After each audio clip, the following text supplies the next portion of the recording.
d'amour, de témoignages d'amour que j'ai lus. Alors en fait, c'est l'histoire.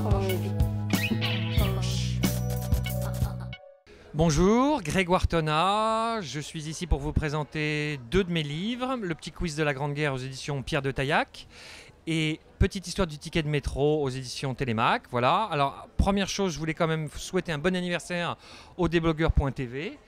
Deuxièmement, dire que le salon, c'est un super endroit, un super moment, il y a plein de monde, enfin je suis...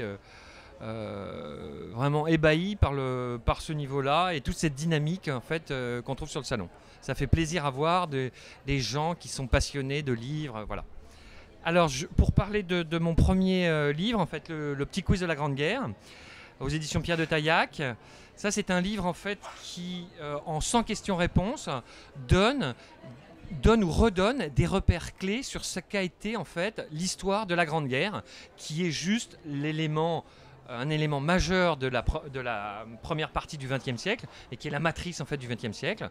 Voilà, donc en 100 questions-réponses, de manière ludique et pédagogique, redonner des repères sur cet événement historique. Voilà.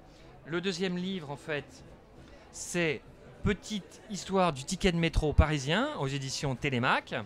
Ça, c'est un autre livre que j'ai fait qui raconte en fait l'histoire d'un objet du quotidien qui est devenu une icône, un emblème de Paris, et qui est également une Madeleine de Proust, parce que tout le monde a pris le métro, et donc tout le monde a eu dans sa poche, son porte-monnaie, un ticket de métro. Et l'évolution, je raconte donc l'évolution sur 114 ans, puisque le métro a 114 ans aujourd'hui, l'évolution de ce petit bout de papier cartonné qui est le reflet de l'évolution